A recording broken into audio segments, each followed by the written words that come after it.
पूरी टीम के लिए दुआ गो हूँ। ये जो आपने सवाल किया है हुकूमत की तरजीहात का, ये तो 70 साल से हम सुनते आ रहे हैं, लेकिन ये जो तरजीह बुनियादों पे उन्होंने हफ्ता सीरत कॉन्फ्रेंस का ऐलान किया है, मेरे ख्याल में ये सारा क्रेडिट अमीरुल मुजाहिदीन अल्लामा खादिम हुसैन रिजवी साहब रहमतुल्लाह अलैह को जाता है। माशाल्लाह, बहुत उन्होंने कदम उठाया जी, और कुल कायनात के मुसलमानों ने उनका साथ दिया। ठीक, बल्कि मुल्की लेवल पे जिस तरह तुर्की है, मलेशिया है, उन्होंने बाकायदा मुजाहिदे मिल्लत के इस्लामिया का नाम लेकर उनकी हमायत का ऐलान किया। ठीक। तो ये जो सारा क्रेडिट है ये उनको जाता है और हुकूमत के लिए भी अच्छाई है, उनके लिए भी एक फायदे का ये जाहिर है। इसमें मैं समझता हूँ कि सच्चाई में उन्होंने भी बहरहाल हिस्सा डाला है, और इस सच्चाई में उन्होंने हिस्सा डाला है, तो अवाम की हमदर्दियाँ भी उनको जाएंगी।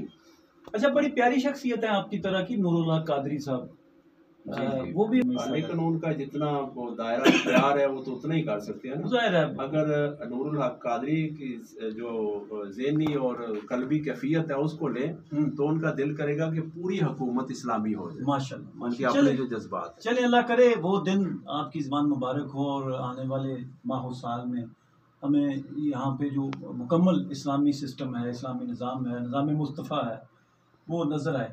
अच्छा, तो ये मतलब आप समझते हैं कि हुकूमत ने एक अच्छा फैसला किया। चले, अच्छा, ये कहिएगा कि हुजूर सल्लल्लाहु अलैहि वसल्लम का जब हम जिक्र करते हैं, माशाल्लाह माशाल्लाह माशाल्लाह, तो बहुत सारे तबकात, इंसानी तबकात जिनका इस्लाम से तल्लुक़ नहीं है मगर वो इंसान है, दीगर मज़हब से तल्लुक़ है, वो भी ये कहते हैं कि मोहम्मद हमारे हैं। मतलब मुझे एक शेर इस वक्त याद आ रहा है, एक सिख शायर है, नाम भी आ जाएगा, वो उनका कहना था कि उर्दू का एक शेर है, वो कहते हैं प्यार हो जाए किसी से कोई चारा तो नहीं, प्यार हो जाए किसी से कोई चारा तो नहीं, सिर्फ मुस्लिम का मोहम्मद पे इजारा तो नहीं। तो इसका मतलब ये है कि जो मुस्लिम इस्लाम से तल्लुक़ रखने वाले नहीं हैं, दीगर मज़हब से तल्लुक़ रखने वाले लोग हैं, वो भी मोहम्मद सल्लल्लाहु अलैहि वसल्लम की ज़ात से मोहब्बत करते हैं। इस बात का चीना साहब उन्हें क्रेडिट ज़रूर मिलेगा।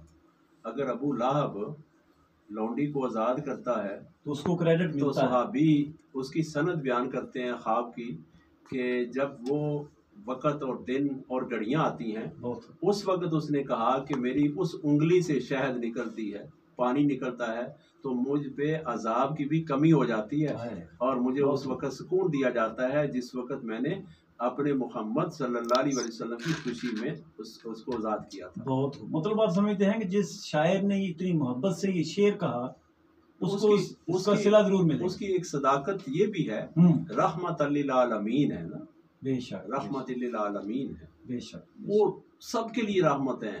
अगर काफर आज अपनी बेटी के साथ मोहब्बत करता है और उसको बेटी ही समझता है, दरिंदा नहीं है, तो ये भी रहमतल लिल आलमीन का फैज़ है, ये नबूवत का फैज़ है कि जो रिश्तों का तकद्दस है, ये आका दो जहां सल्लल्लाहु अलैहि वसल्लम की नबूवत का फैज़ है।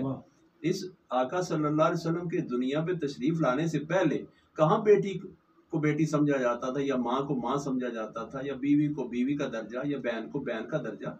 ये सारा नबूवत का फैज़ है। औरत को बहुत ज्यादा अफजलियत हुजूर सल्लल्लाहु अलैहि वसल्लम की जात में अपने अम्मत से दी। बेशक कोई शक नहीं। उस्ताद मामदीन गुजराती एक शायर थे, गुजरात से तल्लुक़ रखने वाले, तो लोग उन पे उनकी मज़ाहिया शायरी के वाले से बहुत सी बातें करते हैं जो हकीकत पे मबनी नहीं है। पिछले दिनों मैं लाहौर में था, तो काजी जावेद एक पाकिस्तान के उर्दू से तल्लुक़ रखने वाले बहुत बड़े शायर हैं, तो मैंने उनसे जिक्र किया कि हुजूर फरमाइए क्या हाल है। उन्होंने कहा कहाँ के हो? मैंने कहा गुजरात का। उनका मामदीन गुजराती के शहर के हो? मैंने कहा जी। उन्होंने कहा कि मैंने उर्दू पे जितना काम किया है, नात गोई में उस्ताद मामदीन गुजराती का एक शेर मैंने जब पढ़ा तो उससे बड़ा शेर आज तक मेरी नज़रों से नहीं गुजरा, मुझे नहीं मिला। तो मैंने कहा अच्छा, वो फिर मुझे ये शेर सुना दीजिए, आपको मौका मिला है, तुम अब मेरे शहर के एक शायर की बात कर रहे हैं। तो उन्हें बड़ा खूबसूरत शेर था जो मेरे इल्म में इजाफा, वो मैंने लिख लिया। वो मामदीन मोहब्बत रसूल में कहते हैं कि जहाँ पे नबी का आस्था है, जहाँ पे नबी का आस्था है, ज़मीन का उतना टुकड़ा आसमां है। सुभान अल्लाह, सुभान अल्लाह। हैं जी, जमीन का वो टुकड़ा आसमां है। अच्छा, वो कहने लगे कि उर्दू मैंने जितना पढ़ा, अशफाक अहमद, बानो कुदसिया और फैज़ अहमद फैज़, जी मुनीर न्याजी, बहुत बड़े बड़े शायर आपके, शायर गुजरे हैं। लेकिन उन्होंने कहा कि नात गोई में इतना बड़ा शेर आज तक मैंने कहीं नहीं पढ़ा उर्दू में। तो मेरा दिल बड़ा खुश हुआ। तो अच्छा हजूर, हमने एक छोटी सी ब्रेक लेनी है, ब्रेक के बाद वापस आते हैं। तो फिर मैं चाहूँगा कि अब माशाल्लाह आपका मुतालिया बहुत वसी है, तो हजूर सल्लल्लाहु अलैहि वसल्लम की को ने जो औरतों के हवाले से औरत को एक बड़ा तकद्दस दिया, उसके अलावा बहुत से ऐसे वाक़यात हैं जो बहुत सारे आप भी सुनाते हैं, कुछ किताबों से भी पढ़ते हैं कि जानवरों के हकूक़ के हवाले से भी हजूर बड़े फ़िक्रमंद रहा करते थे।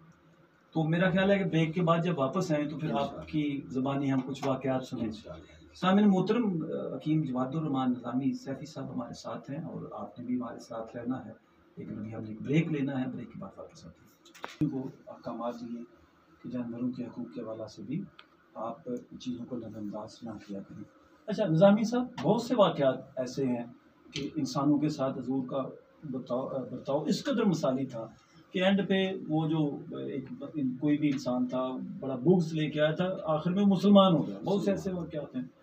लेकिन जानवरों के हवाले से जो हकूक़ के अहकामात हैं, उस ज़िमन में आज मैं आपसे कुछ वाक़यात सुनना चाहूँगा अपने और अपने सुनने वालों के इल्म के इजाफ़ा के लिए। एक परिंदा हजूर सल्लल्लाहु अलैहि वसल्लम के करीब आया और एक जगह पे वो बैठ गया, अपनी चोंच हिलाने लगा।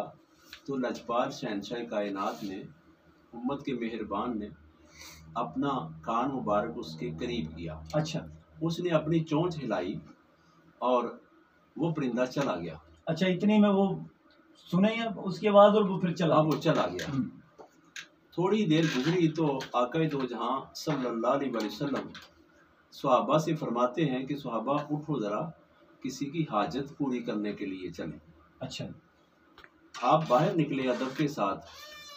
सीना साहब, मैं यहाँ एक अर्ज़ करूँगा कि कुरान पाक ने सूरत हुजरात में अल्लाह ने इरशाद फरमाया, जैसे तुम आपस में एक दूसरे के साथ बात करते हो और वो अल्फाज जो आप एक दूसरे के लिए इस्तेमाल करते हो, जब मेरे महबूब सल्लल्लाहु अलैहि वसल्लम की बात आए तो ज़रा बहुत अच्छे अल्फाज, बहुत अच्छा अंदाज इख्तियार किया करो, मिठास उसमें हो, पता चले कि तुम आम शख्सियत का जिक्र नहीं कर रहे बल्कि अल्लाह के महबूब का कर रहे हो। जिक्र कर रहे हो। तो जब बाहर तशरीफ ले गए तो सहाबा फरमाते हैं कि बस्ती से बाहर चले गए, एक दरख्त के पास, खुली जगह पे एक दरख्त के पास जाके लजपाल शहंशाह कायनात, उम्मत के मेहरबान रुक गए और सहाबा से पूछते हैं कि ये जो दरख्त है, ये दरख्त किसके पास है, इससे मुलाकात हो सकती है? अर्ज की या रसूलल्लाह सल्लल्लाहु अलैहि वसल्लम, चांदी दिन पहले एक लकड़हारे ने खरीदा है, इसको काट कर लकड़ियां बना के बेच के अपने बच्चों का पेट पालने के लिए जी। तो उसका घर तो हमारे करीब है, अगर आप इजाज़त दें तो हम बुला लें। फरमाया उसे कहो कि अगर वो आ सकता है तो आ जाए, नहीं तो हम उसके घर आ रहे हैं। अब इस बात में आपको वो लुत्फ आएगा कि अगर एक परिंदे के लिए लजपाल इतनी मेहरबानी कर रहे हैं तो अपने उम्मती के लिए कितनी मेहरबानी होगी और एक इंसान के लिए कितनी मेहरबानी होगी।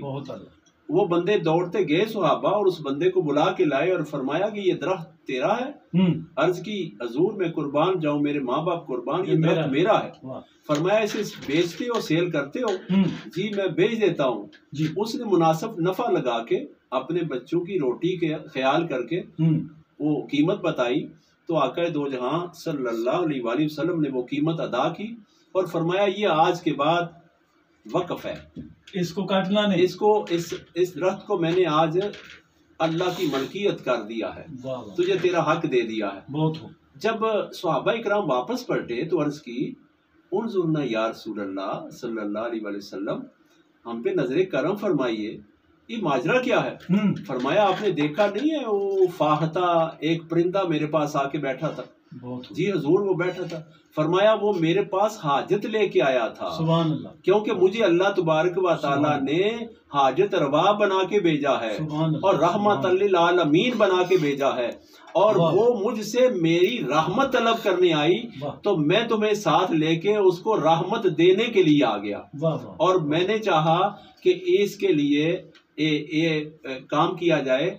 फरमाया ये सुहाबा इस दरख्त के ऊपर उस फाहता के बच्चे अंडों से निकाले गए ताजा, छोटे छोटे। हाँ, उसने आके हाजत की कि आप रहमत लिल आलमीन हैं, मैं भी आपकी उम्मत में से हूँ। आप कुल कायनात में, कुल जहान में आलमीन के नबी हैं। तो सिर्फ मुसलमानों के नहीं है। वो शेख शायर वाली बात होगी। हाँ। ना, प्यार हो जाए किसी से कोई चारा तो नहीं, सिर्फ मुस्लिम का मोहम्मद पे इजारा तो नहीं। तो उसने कहा कि मेरा कमरा कोई नहीं, जानवरों के भी पैगंबर है। हाँ, मेरा और घर कोई नहीं, मुतबादल ऑप्शन कोई नहीं, मेरे पास मुतबादल ऑप्शन को नहीं, मैं उनको उठा के कहीं ले के जा नहीं सकती। तो मेहरबानी फरमाए मेरी हाजत रवाई हो जाए, तो मैं यहाँ आके उसके लिए नहीं, हमेशा के लिए, क़यामत तक के लिए इस घर को परिंदों के लिए मैंने वक्फ कर दिया। तो अगर परिंदों के लिए इस तरह मेहरबान है तो इंसानियत के, यहाँ एक मैं बात कोट करूंगा जी, मेरे और आपके लजपाल आका सल्लल्लाहु अलैहि वसल्लम, अगर कोई इलाके में गरीब होता, मस्कीन होता, यतीम होता, तो आका सल्लल्लाहु अलैहि वसल्लम उनके घर तशरीफ ले जाते। इस चीज की आज बड़ी जरूरत है। अमीर आदमी का दिल होता है कि सब गरीब मेरे दर पे आए। तो जो कायनात के अमीर और अमीरों के बादशाह हैं, अफजल सबसे हैं, किस्सा मुख्तसर, वो खुद चल के तशरीफ ले जाते और उनसे पूछते, उनके सर पे हाथ रखते, उनकी बेटियों का इज्जत करते, बेटों का इज्जत करते, जो मैंने पहले भी एक दफा आपको वाकया सुनाया था। तो इस तरह आज भी चाहिए हमें नबी पाक सल्लल्लाहु अलैहि वसल्लम की सीरत को याद करें, आपके वाकयात को याद करें, और अपने इलाके में, अपने मोहल्ले में, अपने रिश्तेदारों में जो कोई गरीब आदमी है, मस्कीन आदमी है, उनके पास जाके उनके लेवल पे बैठे, उनकी जबान, उनकी बोली बना के, उनके लफ्ज जैसे जिस तरह वो बोल सकते हैं उसी आजिज़ी में उनके साथ बात करें और पूछें आपको क्या जरूरत है, आपको किसकी चीज की जरूरत है, मैं क्या खिदमत कर सकता हूँ आपकी। ये आका सल्लल्लाहु अलैहि वसल्लम की सीरत पाक की बहुत प्यारी बताएं हैं, मंजरनामा है, हाँ, ठीक, तस्वीर है। सामिन मोहतरम, अभी हमें एक और ब्रेक लेना है क्योंकि बिल्कुल पूरे 7:30 हो चुके हैं, और ब्रेक के बाद जब वापस आएंगे तो फिर हम जानेंगे कि हम निज़ामी साहब से इस